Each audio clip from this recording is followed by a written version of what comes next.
everybody. It is Saturday, February the 22nd, 2025, the last Saturday in February. The last Saturday, we're going to do That Was the Week Tech Roundup. It's been an odd week. On the one hand, the stocks notched the worst week since Trump's inauguration 6 weeks ago. It's been a long 6 weeks. According to the Financial Times, the geopolitical rupture, which of course has been caused by Trump, has sparked a quiet market rebellion. Niall Ferguson had an interesting piece in today's Wall Street Journal about the demise of the United States because of its massive debt.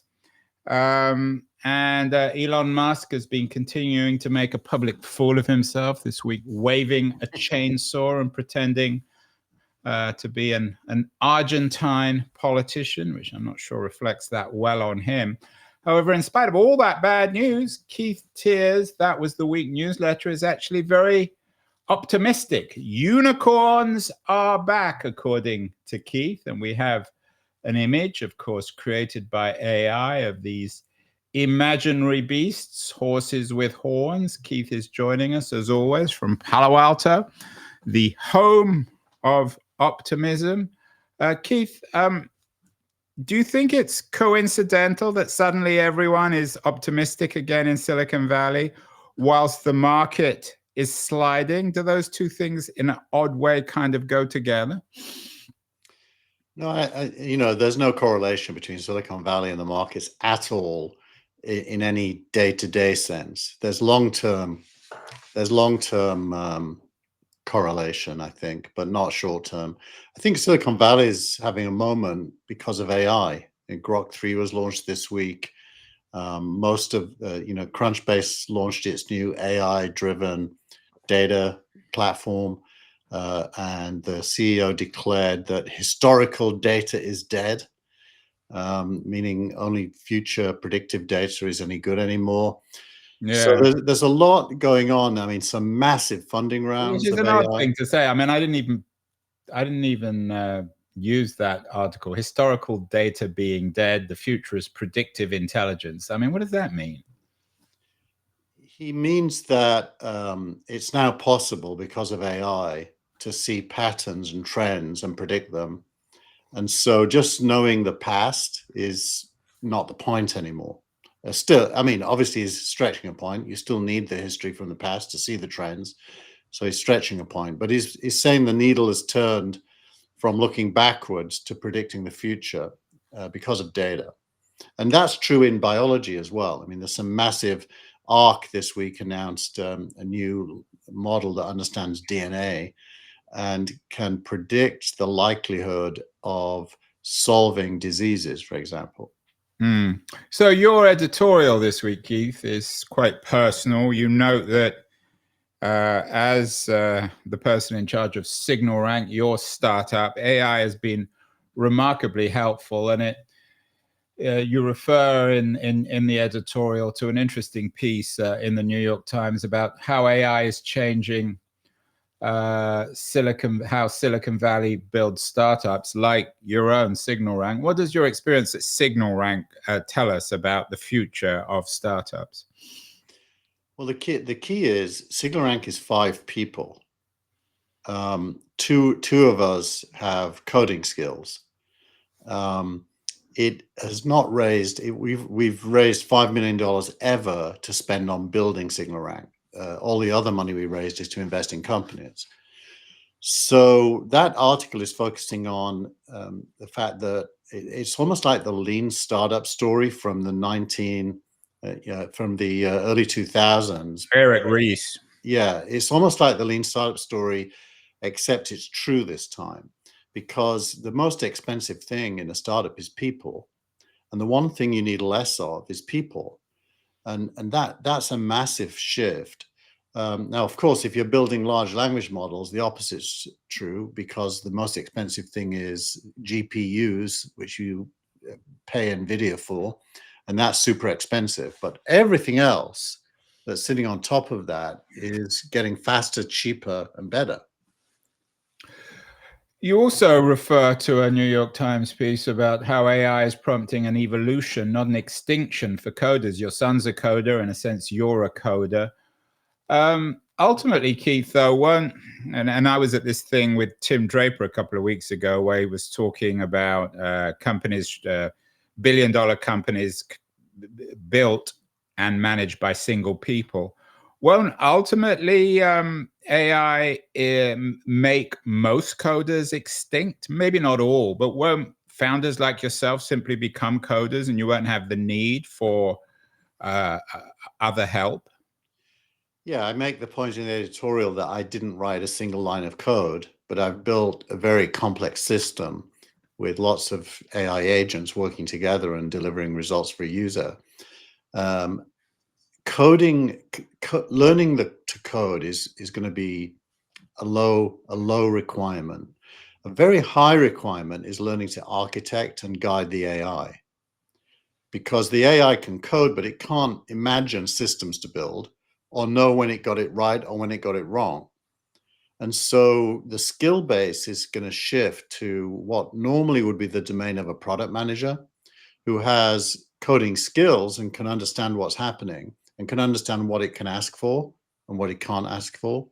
But coding itself, learning Python, learning JavaScript or Java, probably less essential. So what happens to kids like your son who just graduated and now works in Silicon Valley as a coder? He'll still be needed for some time. In his company, they're not allowed to use AI yet. So it's a little bit like, dying skills always protect themselves until they can't. And so engineers that are defensive or companies that are defensive about using AI are going to fall behind a little bit. But eventually, everyone gets there. Everyone will get there because it's just a better way of doing things. I mean, you're an innovator and you're instinctive in terms of innovation. But are people going to start going to college and doing majors in working with AI rather than learning how to code? Won't computer science be really about how to ask AI the right questions and ask it to do the correct things? Yeah, but to do that, you need to understand systems architecture, for example. My youngest son just got an offer from my old university in the UK, Kent, and it's for a course called Computer Science and Artificial Intelligence. So they're already evolving the courses to teach the new skills. And I think it's going to be imperative. If you can talk to a machine and you can imagine what you want it to build. Imagine you could describe to a machine the website you'd really like for Keen on America, and it would build it. And then you'd look at what it built and say, no, I didn't mean that, I meant this. It gives you massive power to produce things. Yeah, and I think it's also true with writers. I'm not a coder, but the thing with AI is it's not designed to replicate human writing. It's designed to answer questions and organize ideas in ways that are instant, as opposed to taking hours or days for humans. So it's similar in that sense. Meanwhile, let's go back, Keith, to your unicorns. It's all coming out of Crunchbase that your wife works for. She writes for it. And what is Crunchbase telling us this week about, quote unquote, minting early stage startups? Are unicorns back in fashion? We haven't even talked about unicorns for about a year. We used to talk about them every week. Yeah, they certainly, the rate of unicorn production declined massively from 2021 onwards, really, and reached a bottom last year. While the stock market was strong, and now it's falling, and unicorns are back. Well, and so this article specifically about early stage unicorns. This is unicorns that become unicorns at a Series A or a Series B round. So they're raising very large sums of money. I think the top 6 Series A rounds this week all raised more than $50 million. Right, and the average AI valuation, I guess, early round has jumped to 3.3 billion. But doesn't the unicorn term become slightly absurd? If you're raising hundreds of millions of dollars, it's given that you're going to be a unicorn. But does that really mean anything? Well, if you try to put it into a rational framework, the amount of money put into a company, the valuation is determined by supply and demand and likely outcomes. So investors who are writing these checks are making a calculation of what this company will be worth in the next 5 years, maybe 10 years. And so they're writing checks appropriate to a gain of at least 10 times their money. So they're projecting into the future, as Jagger McConnell is now talking about, the CEO of Crunchbase. They're projecting into the future a likely outcome from writing the checks. And the competition to invest in these companies is so intense that the checks get bigger earlier. And obviously that creates risk. The risk is that you're making the call too early and you're going to be wrong in your predictions. The upside is that you're right and you'll be smiling all the way to the bank. And that's just the nature of any technology transformation. Right, but what I mean, is this different from any other hysteria, boom hysteria?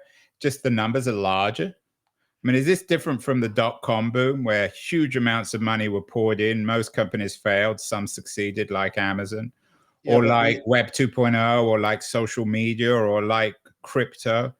It's very similar. It's more like the gold rush because there really was gold. There really is gold. And even in the dot-com boom, the asset class of venture capital did very well. Individual investments failed, but the asset class as a whole did very well. And so when you allocate to a tech boom like AI really is, and the AI boom is real, there's real value being produced and real change in human experience that's going to generate lots of money. Placing those bets at the asset class level makes sense. Individual investments is a totally different story. Yeah, and I'm still not convinced even about what you're saying. There was an interesting piece you connect with Hunter Walker, who's a very smart guy.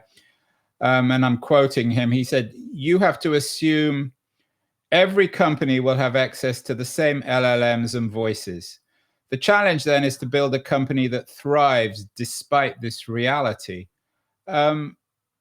Given the commodification of AI and all these platforms from xAI to OpenAI to Anthropic to Google Gemini are basically now all the same, aren't we seeing this commodification of LLMs? And doesn't that point to a weakness in this AI hysteria? Well, you have to distinguish between LLMs, reasoning agents, and agents that can do things. The LLM, yes. This week, Grok 3 was launched. It's very good, by the way, really good. But it's only a little bit better than all the others. And so it didn't get the attention that, say, DeepSeek. Right, and next week, someone will come out with something else that will be a little better, and then it doesn't seem to be a particularly...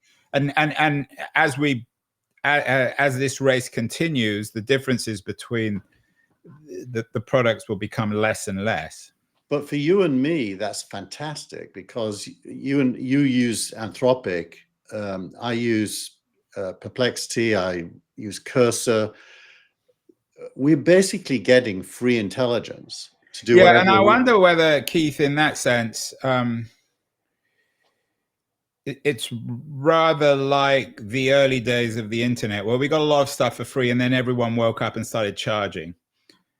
We are paying. I pay my $20 a month to Anthropic. You pay your monthlies, but it's still pretty small amounts of money.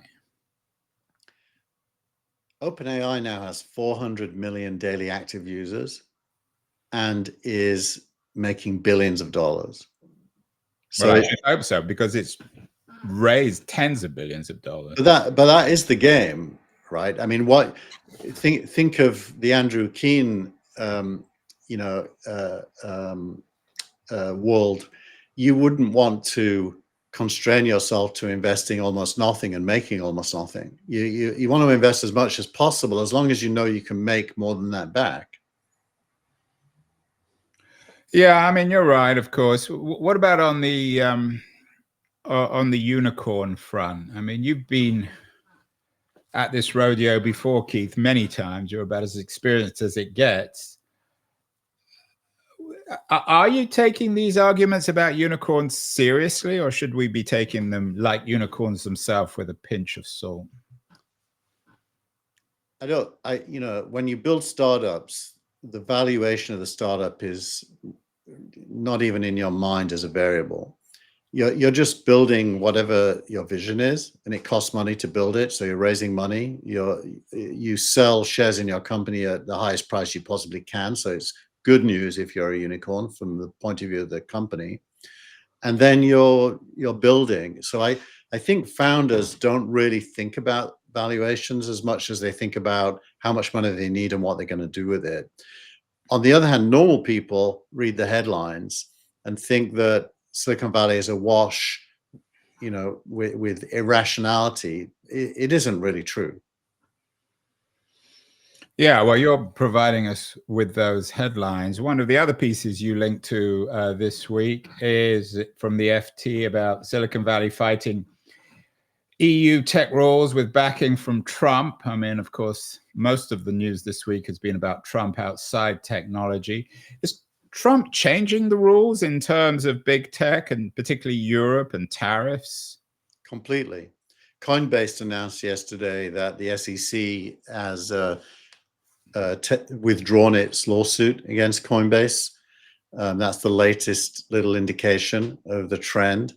There are rumors that Ripple, which was also subject to an SEC case, will have that case withdrawn. I think that in general, the Trump administration does not want to stand in the way of big tech or little tech for that matter. And it sees Europe, rightly so, by the way, sad but true is what Saul Klein said last week about our conversation when Vance made that speech in Europe.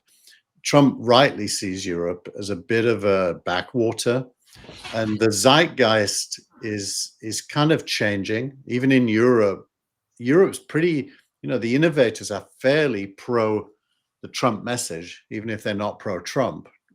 The need to innovate and relax constraints. Well, it goes without saying. I mean, the German economy now seems to be in crisis, or German culture's in crisis, but they probably, I mean, might be a subject for another show, but they left it too late. I think the horse or the unicorn, so to speak, has left the barn here, hasn't it?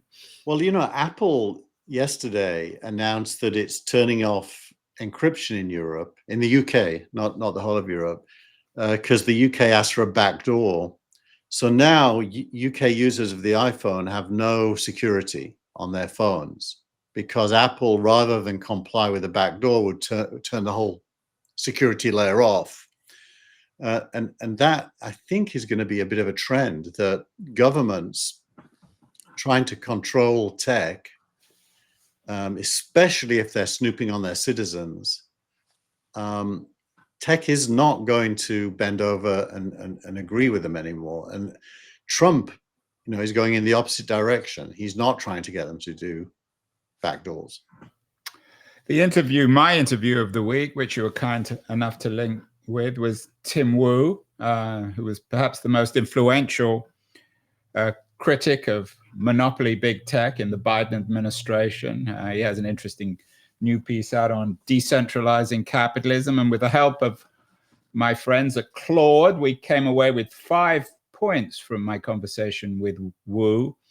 It's all about decentralizing capitalism. It's all about trying to get away from monopoly capitalism, which I think he sees in companies like Google and Facebook and even OpenAI. I know you're not a big fan, Keith, of regulation, but do you think Wu has a point? I mean, he's in favor of decentralizing capitalism. He's not against the market. He's in favor of innovation. Yeah. Is he right? What does he mean? Because you could frame that as being nation states are too centralized, or you could frame it that big tech is too centralized. How does he frame it? Well, he frames it as capitalism lends itself to a winner-take-all economy, and he goes over the argument that America has always been a more innovative and wealthier society when you attack the monopolies, whether it's the oil monopolies, the railroads, pharma, and the same needs to be done now to unleash creativity, to unleash guys like yourself. In fact, you didn't link to it, but one of your close friends, Lena Khan, was on MSNBC this week talking about what she calls an anti-monopoly hunger in America. I'm not sure whether that's an exaggeration, but certainly there is an anti-monopoly feeling, but on both sides of the aisle. It's one of the few things that unite Democrats and Republicans, isn't it? No, I disagree. I think the zeitgeist is exactly the opposite. I think the desire to control, especially big tech, is non-existent. I think it's zero. I think the Democrats live in their own bubble world on MSNBC, and they really don't know how normal people think. I think most people think Google's awesome. I think they think Amazon is awesome. I think they like using AI. More and more people are using it. I think, well, you can like using AI and not be in favor of monopolies. That's two different subjects. I honestly don't think normal people even use the word monopoly. I don't think it's a word in the normal lexicon of normal people. I think it's a purely political word used only in the circles of the Democratic Party that have this kind of Stalinist influence. The word state monopoly capitalism came out of Stalin. Yeah, but I think you need to read Wu's piece on decentralizing capitalism, because he's as much a critic of Stalinism and centralization as you.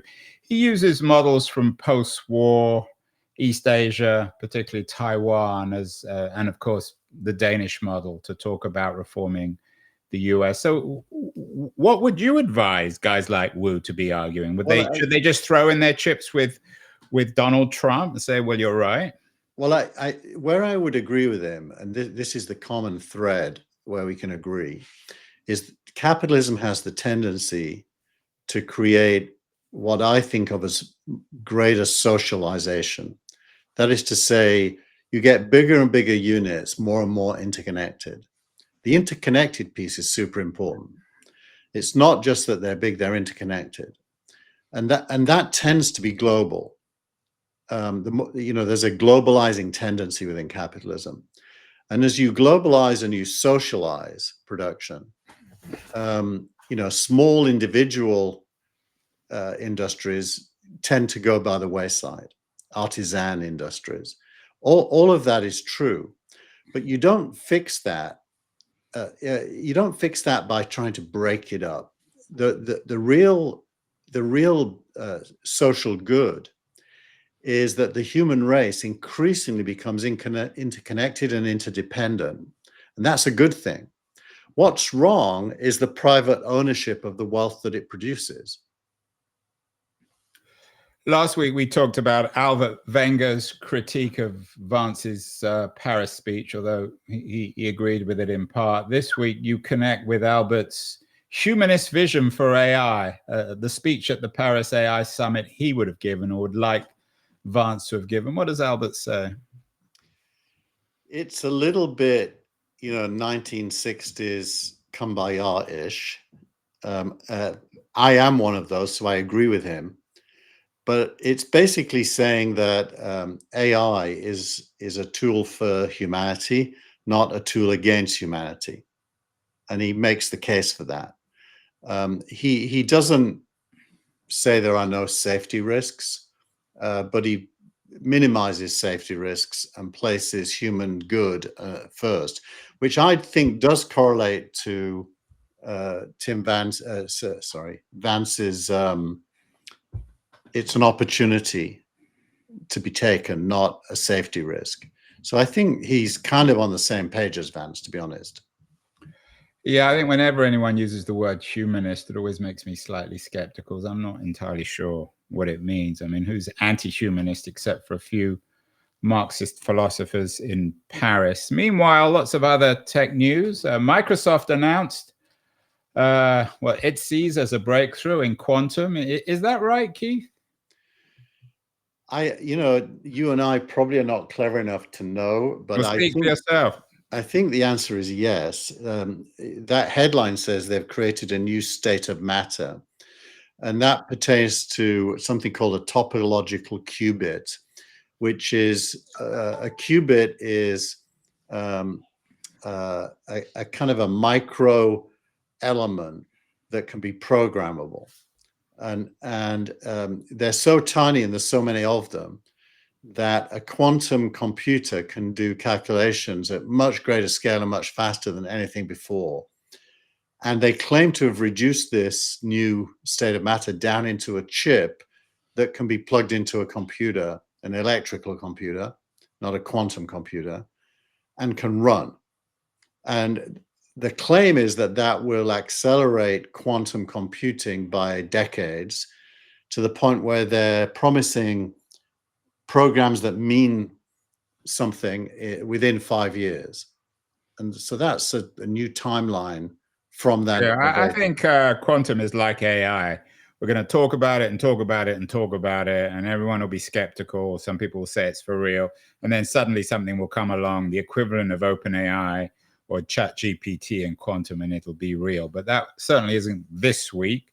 Meanwhile, your startup of the week is exactly what you've been talking about, Keith. A unicorn, Saronic, which raised this week $600 million to mass produce autonomous warships. It's another example of how Silicon Valley and the Pentagon and the defense industry seem to be becoming one. Tell us about Saronic. So Saronic is part of that trend for Silicon Valley and military spending to converge. The same investors are in Saronic are also in Anduril and some of the other companies we've talked about from time to time, SpaceX as well. So it's symptomatic of two things. The first is militarized investment coming out of Silicon Valley, and the second is the valuations. I should disclose, by the way, that SignalRank owns shares in Saronic, so this was good news for us this week. Or at least your investors own shares in. Yes. Yeah, and it's interesting that this week Palantir also, it's done very well for the first few weeks of 2025, but it also crashed. So this is a very frothy market, tech military startups, isn't it? I wouldn't say it crashed, Andrew, and that's probably a relative. Well, it crashed. It lost what, 20% of its value? It pulled back, but it's up like 200%. So if you're an investor in Palantir and you've been holding, you wouldn't be too upset by this pullback. But no, I honestly, the world we're living in, and I'm not a fan of this by any means, but the world we're living in, military investment by private companies selling to governments is going to be a rising trend, because governments can't really innovate the military. They're so stuck with, old-fashioned views of what conflict might look like. It's interesting that even Musk and Doge this week and Trump announced they're going to try to reduce the US military budget by 10% annually. Yeah, and there've been some cuts. And I think when historians look back, the rise of companies like Saronic, the Doge initiative, and the behavior, which I'm, like most people, I think, rather critical of pulling back from Ukraine, they're all going to be part of the same narrative. Something is profoundly changing here on not the military industrial, but the military political front, the US's involvement in the world and the technological piece of this. Yeah. Finally, our post of the week, and it comes back to the conversation you and I were just having about Tim Wu. Robert Reich, who's a well-known MSNBC type who was in the Clinton administration, posted that there are basically 5 ways to accumulate $1 billion: profiting from a monopoly, insider trading, political payoffs, fraud, and inheritance. And Brad Gerstner, amongst others, was horrified with this. He said, he posted on X, "Such a terrible, bitter, and sad take on America." I'm assuming you're in the Gerstner camp here, Keith. I am, but that isn't why I posted it. I posted it because I wanted to focus on the absolute chasm between the democratic intellectual elite and the rest of us. Robert Reich almost is saying that you have to be a criminal to get rich, and that isn't how most people think. The American dream. Wait here. I mean, I'm no great fan of Reich. I think he is the dinosaur of dinosaurs, but he isn't saying that. He's talking about being a billionaire. That's not being rich. So you have to distinguish between the two. I will say this, Andrew, this might be shocking to the listeners and maybe even to you, but it isn't that hard to become a billionaire if you do the right things these days, because 4 billion people on Earth are consuming technology outputs at increasing rates and paying for that. And so being a billionaire is like what used to be being a millionaire. And it's only going up. I've got my title of this week's show, Keith. Keith Teare says it's not that hard to be a billionaire. How close are you to being a billionaire? I've been very close twice in my career. No, you haven't. Absolutely have. When? Give me an example. Both EasyNet and Real Names were valued at well over $1 billion. Yeah, but you didn't own the whole thing. I owned a lot. And by the way, it was early in the life of the companies, and that was in 1994 and 1999. In 2025, those would be small outcomes. Today's outcomes, getting a company to be worth $1 billion, happens early. That early stage unicorns point happens early. Some of the but let's be clear as well. I mean, what Reich is talking about is not billionaires on, and as he said, I'm not particularly sympathetic to what he's saying either. But he's talking about real billionaires, people with $1 billion in the bank or with investments, rather than just paper billionaires. Ask this question, Andrew. Look back at what Reich says, and let's answer a few questions.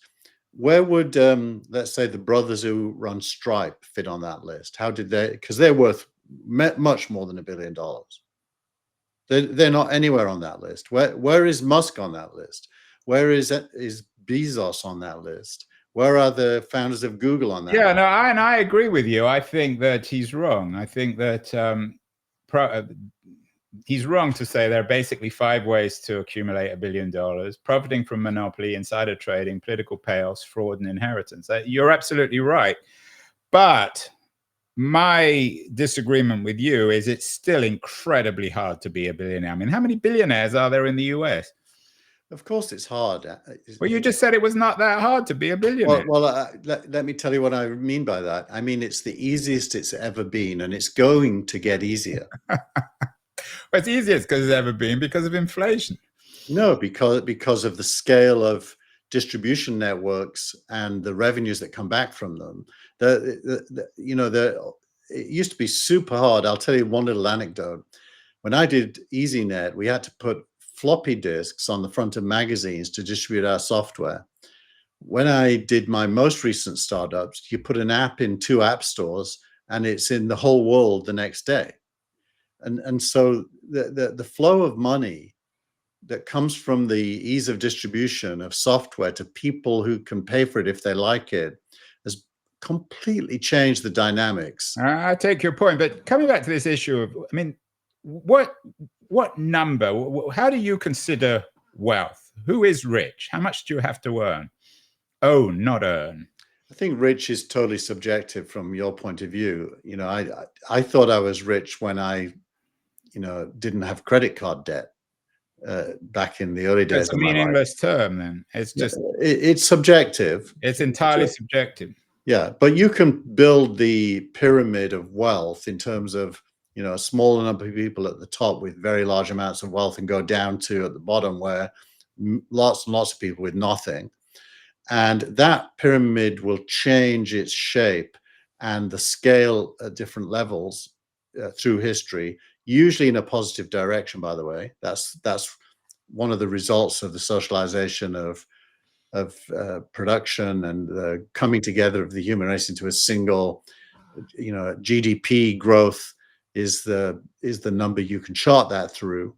There's never been a period in human history recently where that pie or pyramid hasn't improved in both scale and distribution. Yeah, it's a bit frothy. Keith, your new middle name is when people talk about you in Silicon Valley, they'll talk about Keith. It's not that hard to be a billionaire tier. But coming back to Reich, I do agree with you. I think his approach is absurdly negative and reactionary. The idea that you can't become a billionaire unless you're basically cheating, unless you're an inside trader or fraudulent or inherit money from someone else. I mean, he couldn't be more wrong on that. Given, as you say, the Stripe guys, the Google guys, the Amazon people, even Musk, who I'm no great fan of. I mean, he didn't cheat to become a billionaire. And you've got to believe, and this is why I put it in, that what he's saying is received wisdom in the minds of people like Lina Khan and Elizabeth Warren. And yeah, you're going to pick on your friend Lina Khan and Tim Wu as well. I mean, teachers at Columbia. I wonder what Wu would say about that. I mean, I wonder whether Wu would argue that in a decentralized capitalism, it would be possible to be a billionaire. I'd have to get him back on the show to talk about that. Be an interesting question for him. I mean, would we want a society, Keith, a decentralized capitalism where nobody was a millionaire, where the wealthiest people were worth $50 or $100 million?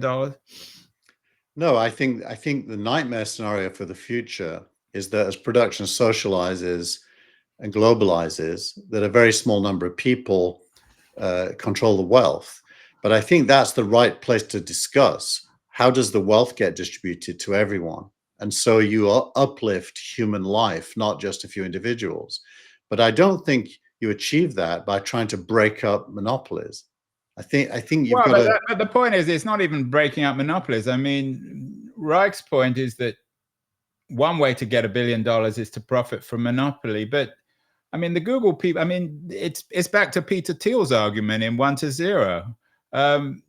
Any entrepreneur wants to be a monopoly. That's the nature of doing startups. You want to win, and winning becomes a monopoly, right? For better or worse. I mean, Google didn't start as a monopoly. Maybe it is one now because it's successful. That's correct. If everyone was a failure, there'd be no monopolies. It's only success that creates market power. And monopoly it's a little bit like the word fascist. It's become a swear word to describe anything big. Fascist has become a swear word to describe anyone you disagree with. And the truth is, these words mean things. Monopolies do get built. Google isn't one, in my opinion. And when they do, there's usually benefits that people are enjoying, which is why they're successful. And the key is, how do you transition the world from massively concentrated private wealth to widely distributed, aggregate wealth?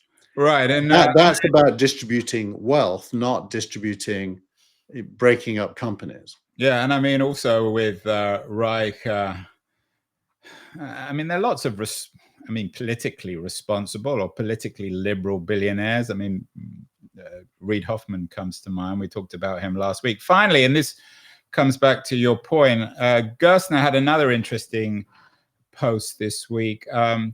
He said the Doge dividend could be a massive game-changing legacy for Trump. Just one day of Doge savings, apparently, I mean, this is what they claim. Who knows whether they're really saving it? $3.7 billion could fund a private investment account with $1,000 for each child born in America. With just a little added per year, this could grow to $200,000 by age 30. Do you think that Trump needs to do something radical on this front, because he's not getting a great deal of good press on Doge? A lot of people are losing their jobs.